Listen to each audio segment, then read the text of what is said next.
December വണ്ടിയാണ്.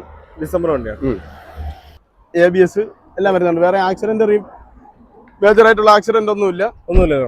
Alloy wheel എല്ലാം വരുന്നുണ്ട്. അത് കമ്പനി അലോയില്ലേ? ഇത് ഓണമായിട്ട് സ്പെഷ്യൽ ഓഫറിന് കൊടുക്കുകയാണ്. ചെറിയ 2 ബമ്പർ മാത്രം ചെറിയ ടച്ച് ചെയ്യേണ്ട.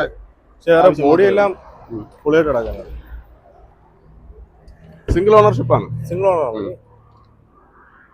അതായത് ഒരു ആൾട്ടോയുടെ പൈസക്ക് air bag, automatic control, AC, ചവിട്ടി വിടാൻ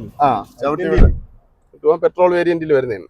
വേറെ കംപ്ലൈന്റ് കാര്യം വലിയ പ്രശ്നം വരത്തില്ല. ഇല്ല, പെട്രോൾ അങ്ങനെ വേറെ കംപ്ലൈന്റ് ഒന്നും വരത്തില്ല. ഡീസൽ വരുന്ന അത്രയും പ്രശ്നം വരത്തില്ല. പവർ നല്ല പവർ കിട്ടുമല്ലോ. നല്ല പവറാണ്.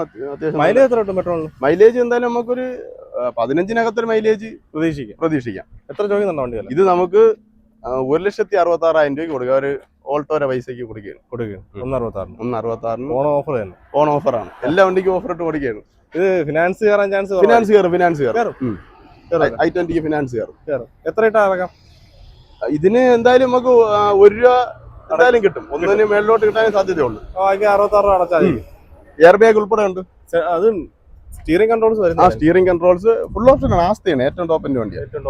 പക്ഷേ വണ്ടി നല്ല വണ്ടി. ഇത് ചെറിയ ബമ്പറിൽ ചെറിയ മൈന്യൂട്ട് സ്ക്രാച്ച് മാത്രമേ ഉള്ളൂ. കമ്പനി അലായ്സ് എല്ലാം വരുന്നുണ്ട്. ഇതെല്ലാം ഓണം ഓഫറാണ്. ഒരു 10 ദിവസം കഴിഞ്ഞാൽ ചിലപ്പം പ്രൈസിന് വ്യത്യാസം വരും. പിന്നെ നമ്മൾ എത്ര ഓടിയെന്ന് പറഞ്ഞാൽ ഇത് കിലോമീറ്റർ ജസ്റ്റ് കിലോമീറ്റർ 1,09,000. 1,09,000 ഓടിയിട്ടുള്ളത്. ഫുള്ളും കമ്പനി സർവീസ് ആണ്. 1ന്റെ സർവീസ് എല്ലാം കഴിഞ്ഞ വണ്ടിയാണ്. പക്ഷെ നല്ല കൊള്ളാം കേട്ടോ. നീറ്റ് വണ്ടി.